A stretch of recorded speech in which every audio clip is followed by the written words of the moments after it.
जय जय श्री राम निताय गौर हरि बोल।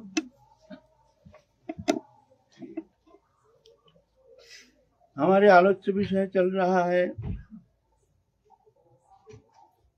पतित पावन अवतार, कलियुग पावन अवतार, भुवन मंगल, अखिल रसामृत सिंधु, प्रेम पुरुषोत्तम श्री कृष्ण चैतन्य महाप्रभु के जीवन चरित्र, उनकी मंगलमय जीवन गाथा वाणी के द्वारा थोड़ा आलोचना करके अपने को पवित्र करने का प्रयत्न कर रहे हैं। तत्सहित उनके अमृतमय लीला कथा श्रवण करके अंतःकरण की एक शुद्धिकरण करने का प्रयत्न करेंगे। उनकी कृपा प्राप्ति के लिए प्रार्थना करेंगे, क्योंकि वो प्रेम कृपा सापेक्ष, साधन सापेक्ष नहीं। वो प्रेम एकमात्र कृपा से ही प्राप्त करना संभव, और कृपा है अहेतु की। लेकिन महाप्रभु इस कलियुग में आए हैं क्योंकि जिसकी जो वस्तु है वो नहीं देने से कैसे मिल सकता है। जो हमारे वस्तु है हम ही दे सकते हैं, दूसरे कोई थोड़ी दे सकता है। हाँ, जो प्राप्ति किया है, थोड़ा सा उनकी प्रेम की छटा प्राप्त करने में समर्थ हुए हैं, वो जो महापुरुष है, बस उनकी कृपा से जाकर के साधक उनकी चरण कमल आश्रय करके, उनकी शरणागत होकर के वो प्रेम उपलब्धि करने में समर्थ हो सकते हैं। ये कृपा लब्ध है ना। महत कृपा बिना कोनो कर्मे भक्ति न आए, कृष्ण भक्ति दूरे रहु संसार ना जाए। भगवान ये जो प्रेम, ये कृपा जो है महत के पास रखे, अपने पास नहीं। महत पुरुष जो है ये कृपा करते हैं, वो जाकर के वो प्रेम किंचित आस्वादन करने का समर्थ हो सकते हैं। नहीं तो अपने चेष्टा के द्वारा, साधन के द्वारा वो प्रेम प्राप्त करना संभव नहीं है। साधन के द्वारा तो ये संसार बंधन से मुक्त हो सकता है। साधन के द्वारा चित जगत में अनुप्रवेश कर सकता है, भगवान के ऐश्वर्य प्राप्त कर सकते हैं। साधन के द्वारा अष्ट सिद्धि नवनिधि प्राप्त कर सकते हैं। साधन के द्वारा भगवत दर्शन भी हो सकता है। लेकिन वो प्रेम प्राप्ति के लिए चाहिए कि जैसे बच्चा माँ के पास जाकर के रो सकता है, लेकिन माँ की गोदी में चढ़ करके अमृत पान करना संभव नहीं है। माँ गोदी में उठा लेंगे, उठा करके तब जाकर के माँ वो अमृत प्रदान करते हैं, है ना। वो भी ढक करके। हर कौन करते हैं? वो जो एकमात्र समर्पित चित्त जो है, ऐसे जो साधक जो है, वो साधक एकमात्र राधारानी की कृपा प्राप्त करने में समर्थ हो सकते हैं। तो कृपा,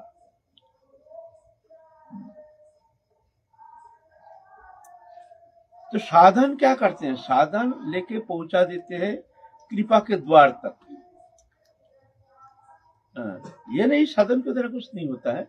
साधन के द्वारा जीव का जो अनादिकाल का जो संसार बंधन, ये बहिर्मुखता, ये बहिर्मुखता दोष है भगवत अंश जीव, लेकिन माया से प्रभावित होकर के एक माया प्रदत्त जड़ीय स्वरूप प्राप्त करके उसमें तदात्म होकर के शरीर धर्मी बन करके संसार चक्र में अनादिकाल से स्वरूप विस्मृति के कारण, भगवत विस्मृति के कारण, भगवान के अभिन्न सत्ता होते हुए भी वो भगवत विस्मृति के कारण संसार चक्र में घूम रहा है दुखी होकर के। ये भ्रमण जो है, ये जो बहिर्मुखता है, जब तक महत्पुरुष की कृपा नहीं होती है तब तक जा करके उसको वो मार्ग मिलता नहीं है। ऐसे ही भ्रमण करता रहता है। भ्रमिते भ्रमिते कोनो भाग्यवान जीव गुरु कृष्ण प्रसाद पाए भक्ति लता बीज, माली हইয়া সেই বীজ করে আরোপণ, শ্রবণ কীর্তন জলে করে সিঁচন।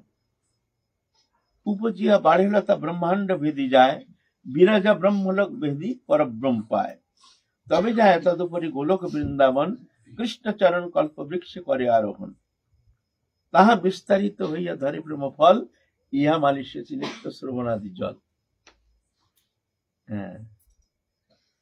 ऐसे प्रेमी भक्त जो महत पुरुष जो है, जो राधा रानी के कृपा लब्ध कृपा प्राप्त जो महत पुरुष के हैं, उनकी कृपा से जाकर के वो भक्ति लता बीज उसको प्राप्ति होती है, नहीं तो ऐसा नहीं मिलेगा। फिर उसको श्रवण कीर्तन आदि के द्वारा सिंचन करना पड़ता है। सिंचन करते करते वो बढ़ता है। श्रद्धा साधु संग भजन क्रिया, अनर्थ निवृत्ति निष्ठा रुचि आसक्ति भाव प्रेम, ऐसे धीरे धीरे धीरे धीरे लता बढ़ता जाता है। फिर ब्रह्मलोक आदि ये सब, माने ये सब आते हैं उसके सामने, लेकिन साधक जो है उसमें तृप्त नहीं होते हैं। वो चाहते नहीं, ब्रह्म ज्ञान वो चाहते नहीं है, अष्ट सिद्धि नवनिधि वो चाहते नहीं है। ये आएंगे, साधन करते करते ये सब स्थिति आ जाती है, लेकिन जो प्रेमी भक्त है, जो जुगल किशोर के प्रेम ही चाहते हैं, वो ये सब अष्ट सिद्धि नवनिधि आदि जो है इसमें प्रभावित तो नहीं होते हैं। ये आएंगे साधन करते करते, सब घर पार करके जब जा करके वो प्रेम प्राप्त करने में समर्थ होते हैं प्रभु के कृपा से, तब जाकर के उसका संसार बंधन से मुक्त होता है। ये जड़ चेतन ग्रंथि जो है, ये जड़ चेतन का एक ग्रंथि लग गया है। आत्मा है चेतन, प्रकृति है जड़, जड़ और चेतन दोनों मिलकर के शरीरधारी बन गया है।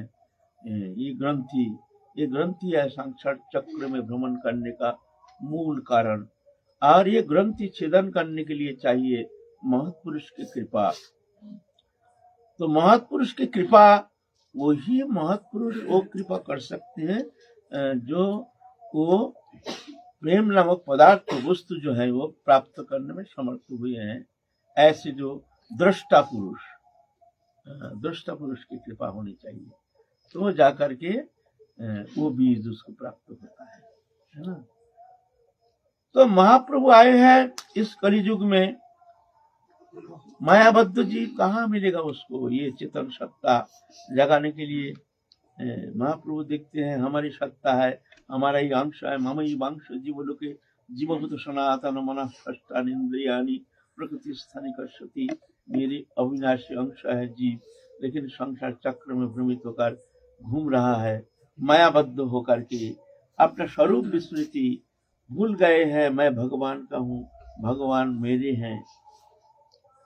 ये विस्मृति संसार बंधन का कारण, ये विस्मृति का कारण है स्वरूप विस्मृति। मैं जो भगवान का हूँ, भगवान मेरे हैं, बस ये विस्मृति है मूल कारण। ये संसार जो है ये मायामय है, ये दृश्यमान है, लेकिन भगवान से हमारा नित्य संबंध हो, अविच्छेद्य अखंड संबंध हो। किसी भी स्थिति में पलक के लिए भगवान के साथ हमारे अलग होना संभव नहीं है। तो नित्य संबंध हो, हम माने या ना माने उसमें कुछ फर्क नहीं पड़ता है। हम मानते नहीं है भगवान को, नहीं मानने से भी हमारे जो संबंध है उसमें कोई फर्क नहीं पड़ता है। लेकिन क्या होता है, जो मानता है, जो भगवान से ही हमारे संबंध, दृश्यमान जागतिक वस्तु पदार्थ से हमारा संबंध था नहीं, है नहीं, होगा नहीं, होता नहीं, ये जब निश्चित रूप से जान लेते हैं महत्पुरुष की कृपा से, उसका ये ज्ञान हो जाता है, चेतन हो जाता है, चेतन सत्ता की जागृति होती है, तब वो जान जाता है। तो धीरे धीरे वो कोशिश करता है, तो इससे अब हमको चलना है, हमको चलना है राधा रानी के चरण प्राप्ति के उद्देश्य को लेकर के, फिर वो चलना शुरू करते हैं ना। देखते हैं ये मायामय अंधकार अनाधिकाल हम भ्रमण करते करते ना जाने कैसे बहुत पुरुष की कृपा मिल गई है, अब हमको मार्ग मिल गया है। ऐसे मार्ग प्राप्ति होने का बाद भी अगर कोई मूर्ख किसी कोई सत्य मान करके यही दृश्यमान वस्तु प्राप्ति के लिए अगर वो आगे बढ़ता रहे, तो उससे बढ़कर मूर्ख कौन है? अमृत पा करके वो जहर की तरफ जा रहा है।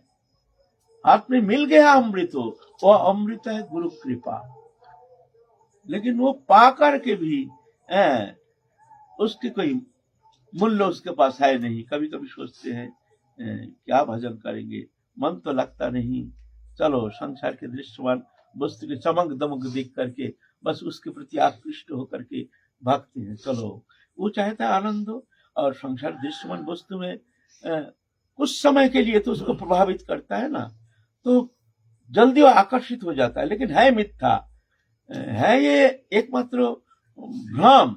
जैसे स्वप्न में हम बहुत कुछ देखते हैं, ऐसे संसार भी एक स्वप्नमय है, लेकिन फिर भी वो सोचते हैं इसमें आनंद है। बहुत जल्दी आनंद पाने के लिए और संसार दृश्यमान वस्तु पदार्थ, स्त्री पुत्र कुटुंब परिवार, इसके प्रति आकृष्ट होकर के उसके पीछे उसके सुखानुसंधान के लिए वो आगे बढ़ता रहता है।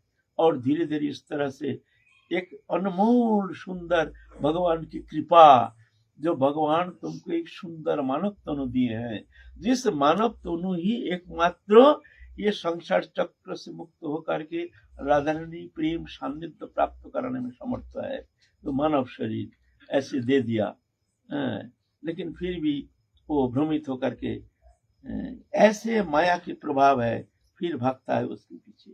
ऐसे करते करते दिन बीत जाता है, समय बीत जाता है, उम्र बीत जाता है, एक स्थिति में जाकर के शरीर जीर्ण हो जाता है। चेष्टा करके भी साधन करना संभव नहीं है, भजन करना संभव नहीं, मन भी धीरे धीरे निष्क्रिय हो जाता है, वो शक्तिहीन हो जाता है, क्योंकि वृद्धावस्था में वो शक्ति रहता नहीं, भयभीत तो हो जाता है। इस तरह से जाकर के एक दुर्लभ मानव जीवन चौपट हो जाता है ना। फिर मृत्यु के बाद फिर संकल्प करते हैं, फिर आगे जन्म मिलेगा, फिर हम भजन करेंगे।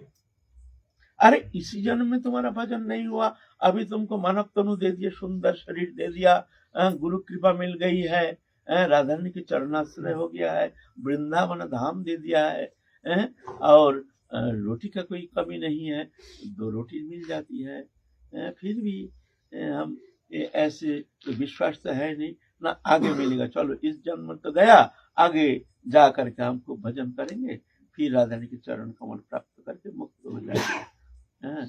अरे अभी जो दुर्लभ मानव जीवन मिल गया है, इसका तुमने फायदा नहीं उठाया, और भविष्य में आगे जन्म मिलेगा, उस शुभ दिन की इंतजार में तुम वर्तमान को नष्ट कर रहे हो।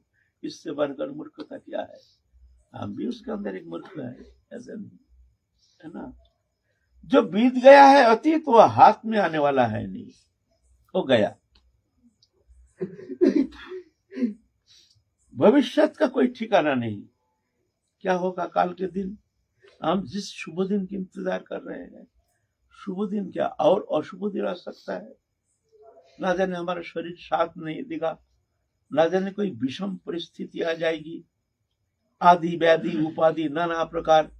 भजन करने तो साहस तो लिया है, निश्चिंत परिवेश चाहिए, समस्त बाधा मुक्त होना चाहिए, मन निर्माण होना चाहिए, सत्संग चाहिए, सत्संग चाहिए, एकांत परिवेश चाहिए।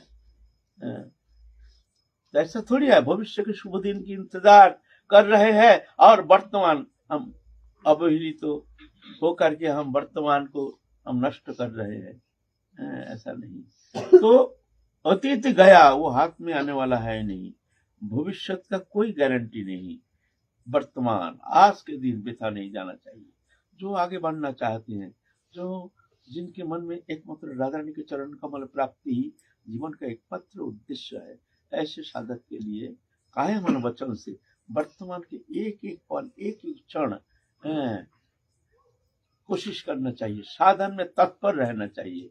अच्छा लागे या ना लागे, कब अच्छा लगेगा उस दिन की इंतजार में बैठे मत रहो। कब हमको अच्छा लगेगा तब भजन करेंगे। आप भजन क्या करेंगे, मन लगता नहीं है, आश्रम में बैठते हैं मन लगता नहीं है, तो शुभ दिन की इंतजार कर रहे हैं, ऐसा नहीं होता है। आज का दिन, अभी जो वर्तमान है, सबसे सुंदर सबसे कीमती समय है वर्तमान। आज के दिन जो वर्तमान को इस तरह से काम में लगाया, एक एक पल, एक एक क्षण भगवत अनुशीलन में व्यय किया, तो मान लो वही आगे बढ़ सकता है। जो शुभ दिन की इंतजार में वर्तमान को नष्ट करता है, वो नष्ट हो जाता है। भविष्य किसी के हाथ में आता नहीं है ना। तो ये मामला है। अगर कोई कहते हैं जो भाई इस जन्म तो गया, आगे इस जन्म तो बहुत बाधा विपत्ति, स्त्री पुत्र परिवार है, झमेला है, माया संसार है, इस जन्म तो हमारे वृथा गया, चलो आगे जन्म मिल जाएगा फिर भजन करेंगे। बोले ऐसा अगर तुम्हारे मन में संकल्प है ना, तो तुम एक काम करना, सुबह कल जब उठोगे ना, निद्रा से जागृत होने का बाद तुम ऐसे मान लेना, जो हमको जिस जीवन के हम इंतजार कर रहे थे भविष्य के, उस आज वो दिन आ गया हमारे सामने। आज जो प्रभात है वो दिन की सूचना लेके आए हैं, माने हम उसी दिन प्राप्त हो गए। अब चल के दिखाओ, चल के दिखाओ ना। वर्तमान सबसे सुंदर समय है। अच्छा लगे या ना लगे, उस दिन की इंतजार करना सबसे बड़ी मूर्खता है। तो महाप्रभु इस तरह से उच्चतम सत्ता को जगाने के लिए इस कलियुग में आए हैं। कलियुग पावन अवतार कृष्ण चैतन्य महाप्रभु दक्षिण भारत गए हैं, जा करके राय रामानंद से मिले हैं। राय रामानंद के साथ मिल करके उनके श्रीमुख से साध्य साधन तत्व संबंध में बहुत सारे जिज्ञासा जो है उसके बड़ी सुंदर तरह से शास्त्र युक्ति के द्वारा राय रामानंद निरसन किए हैं। सर्वोपरि जो है ये वृंदावन जुगल किशोर के जो प्रेम उपासना, ये सर्वश्रेष्ठ है। इसकी जो श्रेष्ठता प्रतिपादन किए हैं, इस विषय में हम लोग आगे आलोचना कर चुके हैं। अब पुनरावृत्ति नहीं करेंगे, आगे चलेंगे। महाप्रभु की राय रामानंद से विदाय लेकर के राय रामानंद को कहे हैं, महाप्रभु जो तुम आ जाना, हम नीलाचल आएंगे, दक्षिण भारत भ्रमण करके फिर तुम आना, फिर एक साथ रहेंगे, एक साथ हम लोग कृष्ण कथा प्रसंग में दिन व्यतीत करेंगे। कृष्ण कथा जो है, हरि कथा जो है, ये जो सत्संग है, ये सबसे मानव जीवन के सबसे उत्तम स्थिति है जो सत्संग मिल जाता है। बिन सत्संग ना हरि कथा, तेह बिन मोह न भाग, मोह गए बिन राम पद होए न दृढ़ अनुराग। सत्संग तो महाप्रभु कैसे हम लोग सत्संग करेंगे, सत्संग में रहेंगे। मत चित्त मद्गत प्राणा बुधंत परस्परम कथंत मांगनित्यं तुष्यन्ति च रमन्ति च तेषां सततं युक्तानां भजतां प्रति गुरुवकं ददामि बुद्धि योगं तं येन माम उपजान्ति। ऐसे जो प्रेमी भक्त जो आपस में हरि कथा कीर्तन करते हैं, श्रवण करते हैं, उसमें रमन करते हैं, और उसमें रस प्राप्त करते हैं, तो ऐसे जो सत्संग है ये बहुत दुर्लभ है। राय रामानंद कहते हैं, प्रभु हम आपके संग जब मिल गया है, ऐसे संग मिल जाए तो हम धन्याति धन्य हो जाएंगे। प्रभु हम सबसे निवृत्त होकर के हम आ रहे हैं। ऐसा करके राय रामानंद से अपने राजा जो है उनसे इस्तीफा पत्र दे दिए, जो हम जा रहे हैं, अब हमको नौकरी करना है नहीं। इस तरह से इस्तीफा दे करके राय रामानंद सीधा चले गए हैं जगन्नाथपुरी की तरफ। और महाप्रभु समस्त तीर्थ भ्रमण करते करते, तीर्थ पर्यटन तो एक बहाना है, उनकी उद्देश्य है ये कृष्ण प्रेम सर्वत्र, ये शक्ति संचार करके सबके भीतर ये जुगल प्रेम के बीज इसको रोपण करना है। राधा कृष्ण प्रेम उपासना ये उद्देश्य है। ये प्रेम वो शक्ति संचार करते हैं। महापुरुष क्या करते हैं? शक्ति संचार करते हैं। महत कृपा भिन्न कोनो कर्म में भक्ति न है, कृष्ण भक्ति दूरे रहू संसार ना जाए है। महापुरुष की कृपा बिना भक्ति मिलना तो बहुत दूर की बात है। ये जो संसार है ये नष्ट होना मुश्किल है, ये भी महत कृपा सापेक्ष है। ये संसार बोले संसार नष्ट हो जाएगा, हमारा घर मकान दुकान जल जाएगा, स्त्री पुत्र सब मर जाएगा। भाई ये आप कैसे कहते हैं संसार? हम संसारी जीव है और कहते हैं संसार नष्ट होना चाहिए। बोले संसार उसको नहीं कहा जाता है, आप लोग भूल समझ रहे हैं, सब भूल समझ रहे हैं। पहले भ्रम को मिटाइए, हम संसारी नहीं है। संसार उसको कहा जाता है जिसके मन में भोग वासना, भगवान छोड़ के दृश्यमान जागतिक वस्तु पदार्थ के प्रति जिनके मन में आसक्ति है, वो है संसारी। संसार निवृत्ति माने भोग वासना मुक्त होना है। ये नहीं तो संसार छोड़ने से वो त्यागी हो जाता है। संसार छोड़ने से त्यागी नहीं होता है, संसार में रहने से भोगी नहीं होता है। संसार क्या करता है? संसार उसका बंधन का कारण नहीं होता है। अगर राधारानी के चरण में उसका मन है तो जंगल उसका क्या सुधर सकता है? अगर मन में भोग वासना है तो मन ही कारण है। हम संसारी नहीं है। पहले तो भजन पीछे करना चाहिए, छोड़ देना चाहिए। हम संसारी नहीं है। हम संसार में रहते हैं, स्त्री पुत्र कुटुंब परिवार लेकर रहते हैं, लेकिन हम संसारी नहीं। ये हमारी ड्यूटी है, नौकरी है। प्रभु हमको नौकरी दे दिए हैं, जन्म दिए हैं, उनकी इच्छा, संसार उनकी है, हम उनके दास हैं। हमारे द्वारा प्रभु अपने कर्म करा रहे हैं, उनका कर्म करा रहे हैं हमारे द्वारा। हम दास हैं। दास बन के कर्म करोगे तो कर्म तुम्हारा बंधन का कारण नहीं, कर्ता बन के कर्म करोगे वो कर्म तुम्हारा बंधन का कारण बन जाएगा। बस दास बन जाओ, प्रभु को मालिक बना दो, तो जाकर के संसार तुम्हारा बंधन का कारण नहीं। तुम संसारी नहीं हो, हम त्यागी नहीं है। दोनों भूल शब्द, दोनों गलत शब्द। ना तुम संसारी हो ना हम त्यागी हैं। हम जो त्यागी है जंगल में बैठे वो तो बेकार शब्द है। एक ही चेतन सत्ता है। फर्क इतना है तुम अपने को संसारी मान रहे हो, मेरे पुत्र, मेरी कन्या, मेरे संसार, बस ये मान लेते हो। और मेरा कमी क्या है?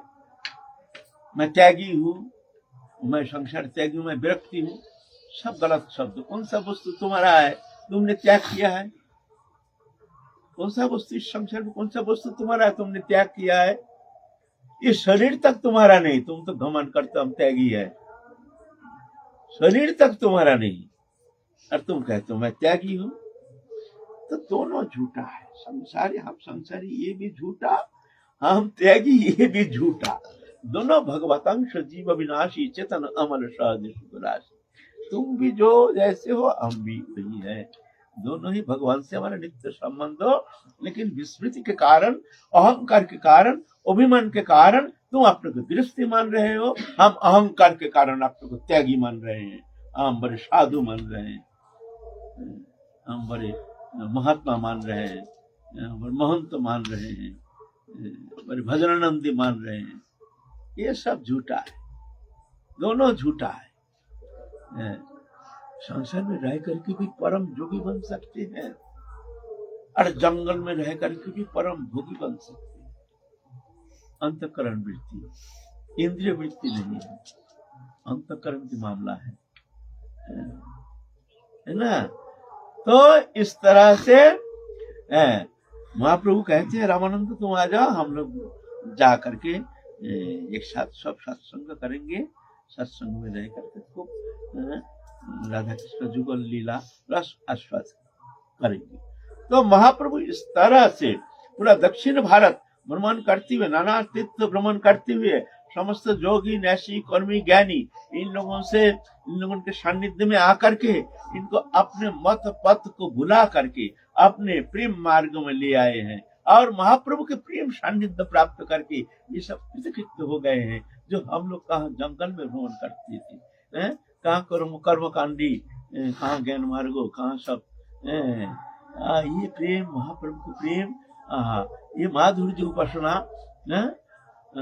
जो कि भगवान सबसे प्रियतम, हम भगवान मान करके हम उपासना तय करते हैं। जो भगवान है, प्रभु है, वृंदावनी उपासना, हमारी वृंदावनी उपासना, भगवान थोड़ी है, हमारे सबसे प्रियतम, सबसे निकटतम, सबसे निकटतम प्रेमी, हमारे मित्र, हमारे सखा, हमारे बंधु, भगवान के साथ ऐसे एक अपनापन, एक तदात्मता, एक परम प्रियता, एक परम आत्मीयता, ये भावनात्मक, ये क्रियात्मक नहीं, ये भावनात्मक, इसके लिए कोई प्रिपरेशन की जरूरत नहीं है। ये एक भावना, गृहस्थ में रह करके भी अगर किसी ने ऐसे भावना लेकर के उपासना करते हैं तो हो गया काम, है ना। एक भावना वास्तव में सत्य है और भगवान इसी में ज्यादा प्रसन्न होते हैं। ये उपासना जो है, भगवान कहते हैं अपने को बड़ा मानते हैं, हमको अपने को छोटा मानते हैं, हमको भगवान मानते हैं। ऐसे प्रेम जो है ये हमको बंधन नहीं कर सकता है। अपने को बड़ा मानते हैं, हमको छोटा मानते हैं, बोलता है उसके प्रेम हमको बंधन कर सकता है। प्रिया यदि मान करी करे भर्सन वेद स्तुति होती हरे मोर मन। राधा रानी या राधा रानी सखियां जब मानिनी होकर कृष्ण को गाली देते हैं, बोलते हैं वो वेद स्तुति से भी अधिक कृष्ण का अंतःकरण जो हरण करने में समर्थ है। भगवान उसमें इतना प्रसन्न, यह आत्मीयता, परम आत्मीयता, परम प्रियता, ऐसे जो उपासना है, हम भगवान तो नहीं मानते हैं, हमारे सबसे प्रियतम, हमारे सबसे निकटतम, बस ये सत्य है। ये कल्पना नहीं, ये कल्पना करके हम उपासना करते, ये कल्पना नहीं, ये सत्य मान करके हम चल रहे हैं। ये उपासना ऐसी है ना। तो ये जो ब्रजोपासना पद्धति, ये एकमात्र ब्रज में ही है। ब्रजरस आश्रय करके, ब्रज रस के संत के चरण कमल आश्रय करके, जो इस तरह से भावना लेकर के राधा रानी के चरण कमल में तन मन समर्पण करके, उनको कर्ता मान के, अपने को दास मान करके जो ये उपासना करते हैं, तो राधा रानी की कृपा से बहुत जल्दी वो प्रेम प्राप्त करके नित्य लीला में प्रवेश करने का अधिकार प्राप्त हो जाते।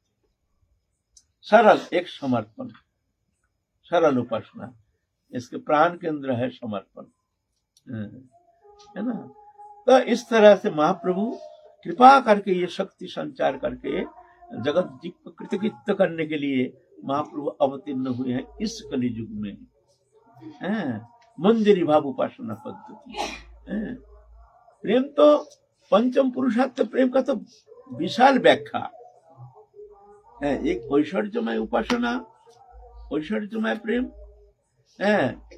एक माधुर्यमय प्रेम, माधुर्यमय प्रेम के अंदर भी सखी उपासना, ये जो दास्य सुख वात्सल्य मधुर, ये सब प्रेम उपासना पद्धति। उसके अंदर साधारण सामंजस्य सामर्थ्यरति, सामर्थ्यरति के अंदर भी सम्मुख इच्छामयी, तद्भाव इच्छामयी, तद्भाव इच्छामयी के अंदर भी ये जो मंजरी स्वरूप उपासना है, ये इससे भी बढ़कर आगे हैं, हट करके हैं। बस अपने ससुख उपासना रहित एकमात्र राधा रानी की सुख संपादनी उनके एकमात्र उद्देश्य। अपने इच्छा, अपने रुचि, अपने आनंद के कोई कोनो प्रकार अनुसंधान नहीं। एक मंजरी एक दिन सेवा करते करते राधा रानी की वो चरण संवहन कर रहे हैं, तो पंखा करते करते पंखा गिर गया, एकदम भाव में विभावित होकर के पंखा गिर गया। पंखा गिर गया बस, तो राधा रानी तो जाग गई है। और मंजरी अपने को धिक्कार दे रही है। जी जी जी, धिक्कार ऐसे आनंद को, धिक्कार ऐसे। हम सेवा का बाधक बन गए हैं। देखो, हम राधा रानी को सुख देंगे ना, अपना आनंद में तल्लीनता के कारण, तन्मयता के कारण हमारे हाथ से पंखा गिर गई और राधा रानी जग गई। उफ, इतना दुखी हो गई है, फुट फुट के रो रही है। हम सेवा के लायक नहीं है, हम राधा रानी के सुख संपादन में हम अनुपयोगी है। ऐसे ये उपासना ऐसे है। राधा रानी की सुख संपादन ही उनकी अखिल चेष्टा, ये मंजरी उपासना पद्धति। इसको कहते हैं भावोल्लास रति। राधा रानी के भाव से उल्लसित जो रति, जो राधा रानी की सुख संपादन ही है, वो मंजरी की एकमात्र आराध्य विषय है, आराधना का विषय है राधा रानी की सुख संपादन। अपनी इच्छा से कोई लेना देना नहीं है। इसीलिए विलाप कुसुमांजलि अध्ययन कीजिए। विलाप कुसुमांजलि में देखेंगे वहां कैसे प्रार्थना, कैसे की प्रार्थना, हे राधा रानी तुम कब शौचागार में जाओगे, फिर जाके हम अपने किस के द्वारा तुम्हारे शौचागार को हम सम्मार्जन करेंगे, सम्मार्जन करके तुमको हम सुख संपादन करेंगे। तुम्हारे किस तरह तुम्हारे केश विनाश करके हम तुम्हारे सुख संपादन करेंगे, और वो तुम्हारे जो प्रसन्न चित्त प्रसन्न बदना देख करके तो मैं आनंद सागर में डूब जाऊंगा। तुम्हारे सुख अखिल चेष्टा, हर चेष्टा राधा रानी के सुख के लिए। ये नहीं कि कब तुम हमको सुखी करोगे राधा रानी, कब तुम्हारे अद्भुत लीला दर्शन करा करके हमको तुम सुखी करोगे, ये नहीं। ये विशेषता है, वो भी है ठीक है, लेकिन ये विशेषता मंजरी में, जे तुम्हारे लीला दर्शन करके, तुम्हारे जुगल विलास दर्शन करके निवृत्त निकुंज में तुम जब अपन आनंद में एक तल्लीनता तन्मयता के कारण तुम लोग विभावित चित्त होकर के जो अखिल आनंद सिंधु में डूब जाओगे, और वो आनंद दर्शन करके, तुम्हारी वो मिलन दर्शन करके मैं सुखी हो जाऊंगा। हमारी ऐसे दिन कब आएंगे, ये नहीं मंदिर की ये प्रार्थना नहीं। तुम कब, हम कैसे तुमको सुखी करेंगे, तुम्हारे वो सुख देख करके, तुम्हारे हमारी सेवा से प्रसन्न चित्ता देख करके मैं फिर आनंद में निमग्न हो जाऊंगा। ये मंजरी भाव उपासना पद्धति यह है। महाप्रभु को अनर्पित चढ़ेगी चिराग। तो महाप्रभु वो वस्तु प्रदान करने के लिए इस कलि युग में आए हैं। घूमते घूमते महाप्रभु समस्त तीर्थ पर्यटन करते करते आए हैं वेंकट भट्ट के पास श्रीरंगम में।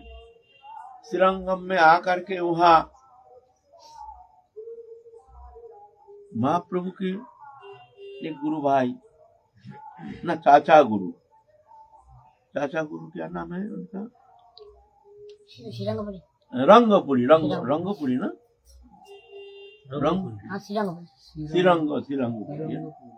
श्रीरंगपुरी। अचानक महाप्रभु भ्रमण करते करते, साधु त्यागी है, सन्यासी है, भ्रमण करते करते श्रीरंगपुरी के पास गए हैं। वहां रहते हैं दक्षिण भारत में, बहुत प्रेमी भक्त। तो उनसे मिलते ही महाप्रभु एकदम सात्विक विकार से विकारित हो रहे हैं। जब ये प्रेम की छटा किसी भक्त के अंदर किंचित मात्र संचरित होता है, तो जाकर के कुछ शारीरिक विकार पैदा होता है। ये स्वाभाविक ही, चेष्टा करके नहीं, बा ये दिखावा नहीं, बा ये और कुछ नहीं है। उस्रुकम पपुलक शेद वैवर्ण सर्वांग स्तंभ मूर्छा प्रलय आदि सब अष्ट सात्विक विकार से विकारित हो जाता है। और महाप्रभु तो 18 प्रकार विकार होता था महाप्रभु में। महाप्रभु में ये विशेष, ये विकार राधा रानी में होती है, एकमात्र राधा रानी में। और जैसे मान लो लंबा हो जाते थे, अपना जो लंबा है ना, 7 हाथ लंबा हो जाते थे, कभी तो संकुचित हो जाते थे। कुर्माकृति, जैसे हस्त पद आदि जैसे भीतर में प्रवेश कर गया, एक कुर्माकृति, ये सब दुर्लभ विकार ये महाप्रभु में दिखने में आता था। तो हम महाप्रभु से जब संग कर रहे श्रीरंगपुरी, तो उनके भाव विकार देख करके समझ गए हैं। तो वो बोलते हैं भाई ये जो वस्तु देख रहे हैं, हम तो इतना तीर्थ भ्रमण करते हैं, पर्यटन कर रहे हैं, लेकिन ऐसा प्रेम विकार तो शायद लगता है तुम मेरे गुरु संपर्कित हो, नहीं तो हमारे गुरु संपर्कित बिना ये प्रेम तो हमको कहीं है नहीं। हमको कुछ संदेह हो रहा है कि तुम हमारे गुरु संपर्कित कोई हो। तुम्हारे गुरु कौन है? तो कहते हैं हमारे गुरु ईश्वरपुरी। भगवान जब लीला करते हैं, भौम लीला करते हैं, तो नरोलीला को कभी किसी भी अवस्था में अतिक्रमण नहीं करते हैं। एकदम साधारण मनुष्य चीज, मनुष्य गुरुकरण करते हैं, भगवान भी नरलीला जैसे गुरुकरण करते हैं, है ना। बोले भगवान का कोई गुरु होता है? गुरु होता नहीं, लेकिन फिर भी नहीं तो समाज जीवन क्या हो जाएगा, विशृंखल हो जाएगा, व्यभिचार हो जाएगा। सब सोचेंगे भाई फलाना तो आए थे, वो तो गुरुकरण किए नहीं है, तो क्या हमको गुरुकरण का क्या आवश्यकता है? बिना गुरुकरण भी भजन होता है।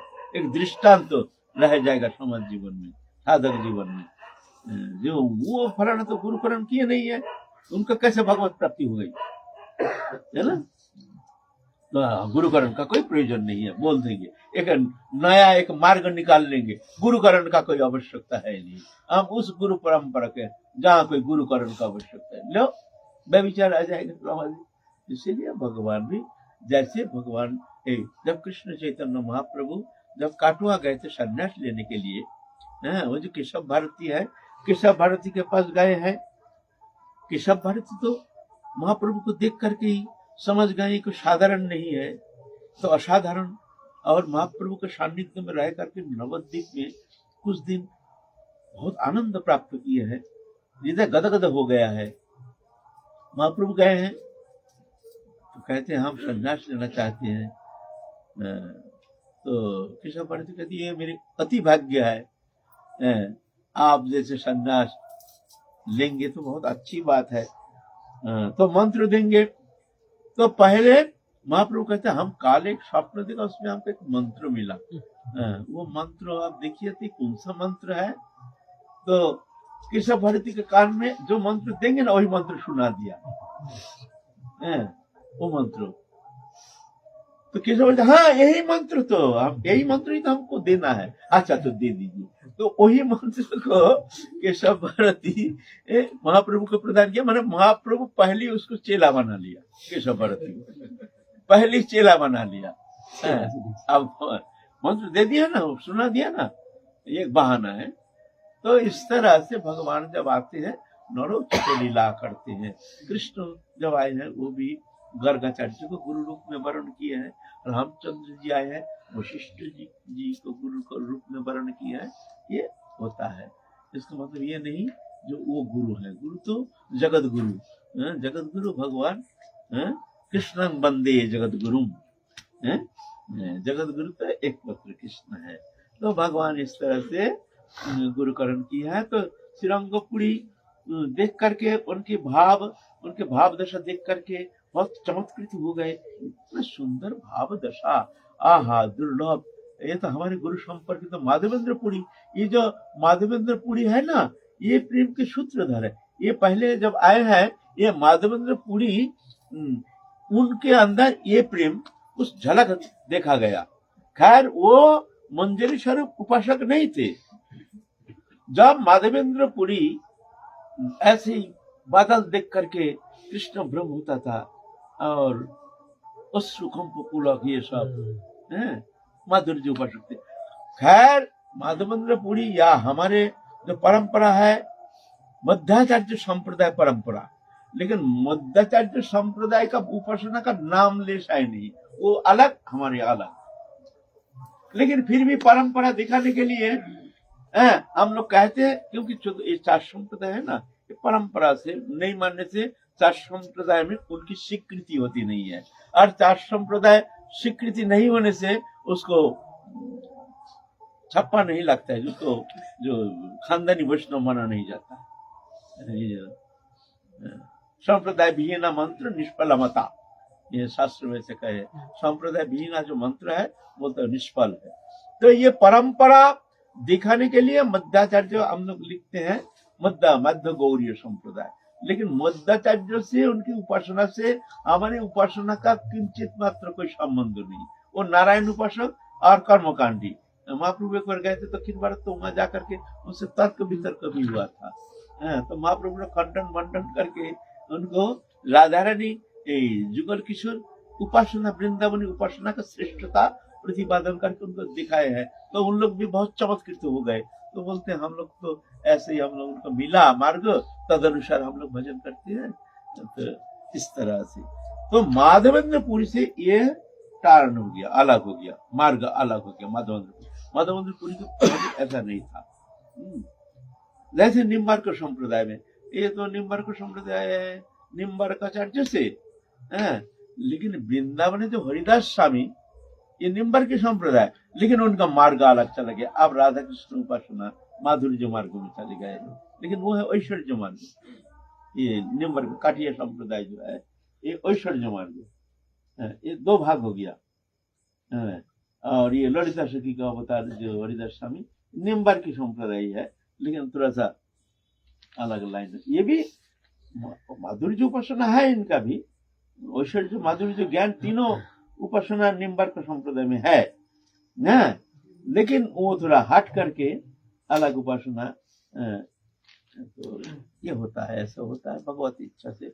ऐसा ही माधवेंद्रपुरी थोड़ा अलग हो गए, हट करके उपासना शुरू की है, जुगल उपासना। जब माधवेंद्रपुरी जब शरीर त्याग रहे हैं, उस समय एक श्लोक उच्चारण करते करते शरीर त्यागे हैं।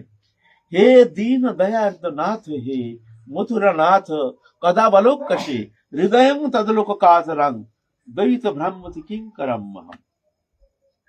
ये श्लोक, এই শ্লোকে কইল কৃষ্ণ প্রেম উপদেশ, কৃষ্ণের বিরহের আধার ভাব বিশেষ জগতে রোপণ করি গইল প্রেমাঙ্কুর, সেই প্রেমাঙ্কুরের বৃক্ষ চৈতন্য ঠাকুর। तो माधवेंद्रपुरी से शुरू हुआ, लेकिन वहां से थोड़ा सा टर्न ले लिया। ये महाप्रभु जो वही प्रेम का अलग टर्न लिया है, यह मंजरी उपासना। माधवेंद्रपुरी मंजरी उपासना नहीं दिया है, मंजरी उपासना नहीं। ये मंजरी उपासना जो है राधारानी की जो स्नेहादि का जो मंजरी है, ये मंजरी उपासना। राधारानी की सखी जो है, सखी प्रकरण में चतुर्विधा सखी है, सपक्षा विपक्षा सुहृद पक्षा तटस्थ पक्षा, चार पक्ष है राधारानी की। सपक्षा राधारानी के पक्ष में रहते हैं, विपक्षा चंद्रावली आदि, सुहृद पक्षा ललिता आदि, तटस्थ पक्षा धन्य धनिष्ठ सभ्या आदि जो है, ये सपक्षा है राधारानी के पक्ष में रहती है ऐसे। फिर सखी प्रकरण में और पंचविधा सखी, सखी प्रिय सखी, प्रिय नर्म सखी, प्राण सखी, नित्य सखी, ये सखी प्रकरण में है ना। तो ये जो मंजरी है ये नित्य सखी, एक दो है, एक प्राण सखी है, नित्य पार्षद जो हमारे अष्ट सखी मंजरी है, रूप मंजरी, रति मंजरी, विलास मंजरी, कस्तूरी मंजरी, मंजली मंजरी, रस मंजरी, गुण मंजरी, लवंग मंजरी, ये अष्टधा मंजरी, यह है नित्य मंजरी, प्राण सखी कहते हैं इनको। और साधक से, साधक दशा से, यहाँ जो गुरु प्रदत्त मंजरी स्वरूप प्राप्त करके जो वो स्वरूप, ये स्वरूप जो है वो स्वरूप साधन साध्य नहीं, राधारानी की कृपा प्रदत्त, राधारानी वो स्वरूप देती है। उस स्वरूप में जा करके ये जीव चैतन्य सत्ता यहाँ से मुक्त होकर, मुक्ति के बाद ये वो स्वरूप में जाकर के सच्चिदानंद वो स्वरूप में विलय हो जाता है।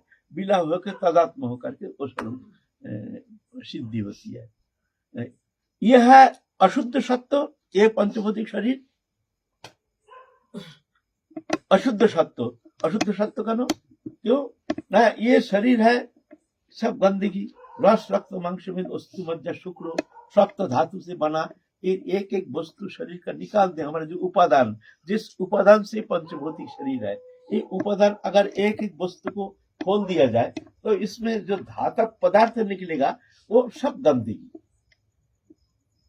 रस रक्त मांस, रस रक्त मांस मेद, अस्थि, मज्जा, शुक्र से बना और परिवर्तनशील, पल पल में परिवर्तन हो रहा हमारे भीतर, आणविक परिवर्तन, शैशव, बाल्यपन, किशोर, यौवन, ये परिवर्तनशील ये हो रहा, ये परिवर्तनशील शरीर हो रहा है ना। तो ये अशुद्ध सत्व, और शुद्ध सत्व है जीव चैतन्य सत्ता, वो शुद्ध है, भगवतांश जीव अविनाशी, ये शुद्ध सत्व। और वो जो मंदिर स्वरूप है वह विशुद्ध सत्व, उससे भी ऊपर विशुद्ध सत्व। श्रीमतीर समा सबे देह वेद मात्र, एक प्राण एक आत्मा सबे राधा तंत्र, श्रीमतीर समा, वो विशुद्ध सत्व। और वो राधा रानी कृपा प्रदत्त, राधा रानी के कृपा बिना ये भजन सिद्धि होना संभव नहीं है, लाख साधन करो, विशुद्ध सत्व, मंदिर स्वरूप का। ये महाप्रभु वहां से टान ले लिया है, माधवेंद्रपुरी से टान ले लिया है, लेकिन वो माधवेंद्रपुरी की परंपरा से आते हैं महाप्रभु, ये विशेषता है, भगवान है ना। तो हमारे ये जनरेशन चल रहा है कितने नंबर पे, हम तो है 16 नंबर पे, और माधवेंद्र वही भगवान, अगर परंपरा पकड़े तो हमारे परंपरा था 32 नंबर, 32 नंबर पकड़ के हम चलेंगे ना तो भगवान में पहुंच जाएंगे। भगवान से आए हैं ब्रह्मा, फिर नारद ना, इस तरह से फिर आए हैं परंपरा, भगवान से आए हैं मंत्र। ये मंत्र कोई ऐसा नहीं, भगवान दिए हैं ब्रह्मा को, ब्रह्मा दिए हैं नारद को, नारद दिए, ऐसे ऐसे परंपरा से तो श्रीरंगपुरी वो ये प्रेम विकार देख करके बहुत ही प्रभावित हो गए, कहते हैं तुम हमारे गुरु से संबंधित हो, नहीं तो ये प्रेम विकार तो पता भी कुत्रा भी ये दिखने में आता नहीं है। तो कहते हाँ, हम हमारे गुरु है ईश्वरपुरी, ईश्वरपुरी है माधवेंद्रपुरी के शिष्य, और माधवेंद्रपुरी के शिष्य है ये श्रीरंगपुरी। तो परिचय दिया, हाँ हाँ मैं भी तो उस परंपरा के हूँ। तो महाप्रभु का चाचा गुरु हो गया ना, चाचा गुरु गया। हाँ, तो कहते हैं हम एक बार गए थे, आप कहाँ के रहने वाले हैं ना, हम नवद्वीप के रहने। ओहो, हम तो नवद्वीप गए थे एक बार हमारे गुरु जी के साथ। माने माधवेंद्रपुरी थे बंगाली, माधवेंद्रपुरी शरीर से बंगाली थे, हैं, इसलिए बंगाल में लगाव था। और माधवेंद्रपुरी ही हमारे महाप्रभु परंपरा के ये जो पूर्ववर्ती जो है ना, सबको दीक्षा दिया, जैसे अद्वैताचार्य प्रभु, सीता माता, फिर मान लो ऐसे बहुतों को दीक्षा दिया है, पुंडरीक विद्यानिधि ना, ऐसे बहुतों को दिए हैं। बंगाली ना, बंगाल में जाते थे कभी कभी। तो एक बार जगन्नाथ मिश्र के घर गए थे, वहां देखे सोची माता बहुत रंधन कार्य में बहुत निपुण थी, बहुत सुंदर रसोई करती थी। और बंगाल में रसोई का तो थोड़ा ज्यादा ही विशेषता है, इधर तो है नहीं, इधर तो चटनी पट्टी से खा लेंगे। बड़े बड़े करोड़पति घर में एक चटनी एक रोटी। हाँ, बंगाल में एक भिखारी वो 3 प्रकार सब्जी बनाएंगे। बंगाल में खाएंगे नहीं, 3 सब्जी बिना तो खाएंगे नहीं। बोले इतना सब्जी कहाँ मिलता है? बोले सब्जी वहाँ जो गरीब है ना, लता पता ऐसे है ना, बहुत प्रकार का लता पता का सब्जी होता है, बहुत प्रकार। इधर लता पता उतना है नहीं, बंगाल में ऐसा लता पत्ता बहुत प्रकार का है। जो जंगल में घूमने से 5-7 प्रकार का तो सब्जी बन जाएगा, भी पैसा चाहिए नहीं, ऐसे ही हो जाएगा, संग्रह हो जाएगा। तो बंगाल में खाने पीने का थोड़ा सा चस्का ज्यादा लेते हैं। इधर एक ब्रजवासी कहते हैं, तो ग्राम्य वार्ता कहते हैं, ब्रज बंगाली खाते हैं छाई, पहनते हैं बंगाली ना, खाते हैं सोना, पहनते हैं छाई, छाई माने राख। बंगाली खाते हैं सोना और पहनते हैं राख, और ब्रजवासी खाते हैं राख, पहनते हैं सोना। घर में देखो बहुत पैसा, ऐसी बात है। तो बंगाली खाने में बहुत माहिर है, वहाँ बहुत रसोई बहुत प्रकार का। तो ये माधवेंद्रपुरी जब गए थे तो सोची माता उनको बहुत प्रकार का रसोई करके खिलाए थे। उसमें श्रीरंगपुरी में उनके साथ होने का कारण वहाँ बहुत मूचा का घंट, केला का फूल होता है ना, उसका इतना सुंदर सब्जी बनता है। अगर कोई बनाने वाला हो ना, जो एक बार अगर किसी ने खा लिया जीवन भर भूल नहीं सकता है ना। केला है ना, केले के सामने जो मोचा कहते हैं उसको, है उसका फूल से बनता है सब्जी। इधर नहीं है, प्रचलन है नहीं, उधर बंगाल में ऐसे खूब प्रचलन है। मोचा घंट कहते हैं उसको। तो मोचा घंट खाए थे, तो बोलते हाँ हम एक बार गए थे बंगाल में, वहाँ वो जगन्नाथ मिश्र नाम के एक ब्राह्मण है, उनके घर में हमने मैया ने बहुत सुंदर मोचा घंट बनाए थे। मोचा घंट खा करके आज भी भूल नहीं पाते हैं, हम वहाँ गए थे। बोलते हाँ वो जगन्नाथ मिश्र तो हमारे पिता है। अच्छा, तो उनका एक बेटा संन्यास लेके आए थे इधर। बोलता हाँ हाँ वो हमारे बड़े भाई। तो बड़ा खुशी हो गए, फिर बताए तुम्हारे बड़े भाई यहाँ पर ही शरीर त्याग दिए। तो फिर जा करके बड़ी प्रसन्नता के साथ वो 3-4 दिन उनके पास रहे। उसके बाद गए हैं वेंकट भट्ट के घर। वेंकट भट्ट के घर रह करके वहां भी परम वैष्णव थे, लेकिन ऐश्वर्य मार्ग की उपासना और महाप्रभु में माधुर्य मार्ग की उपासना, लेकिन आपस में परम मित्र हो गए हैं।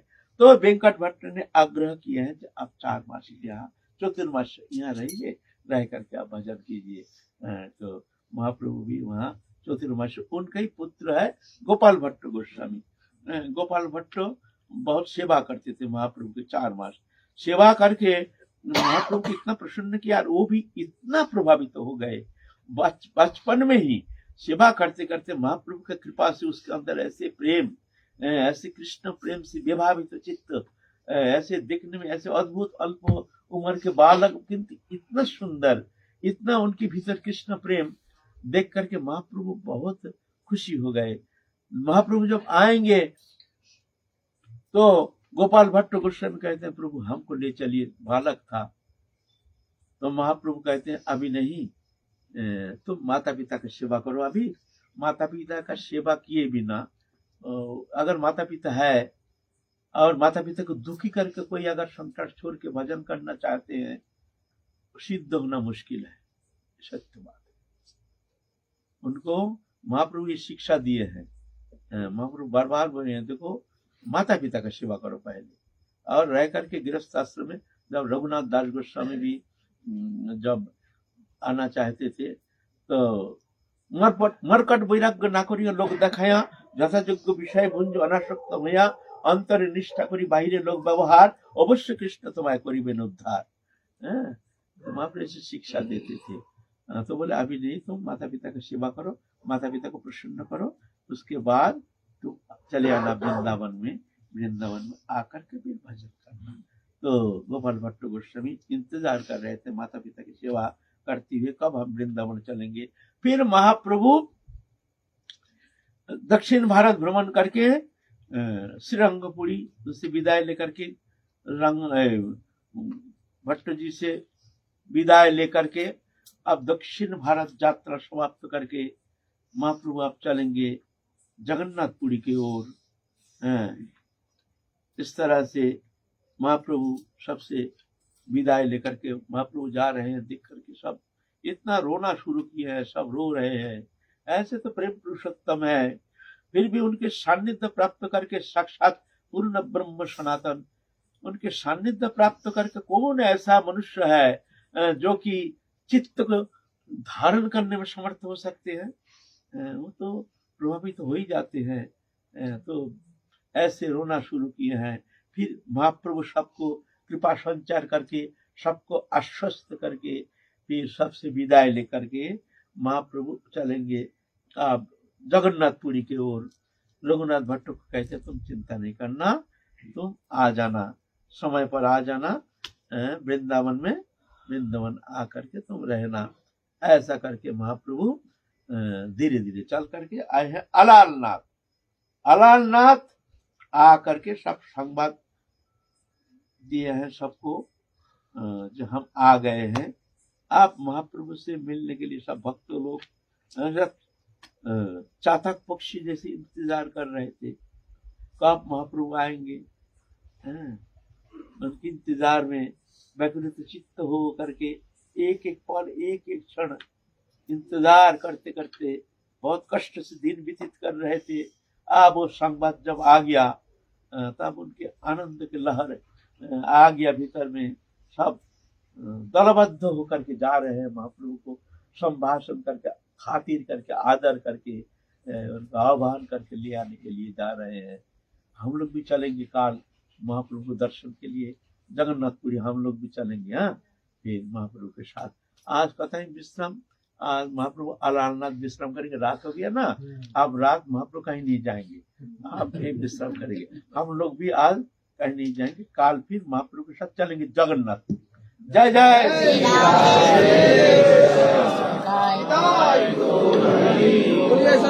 भगवान की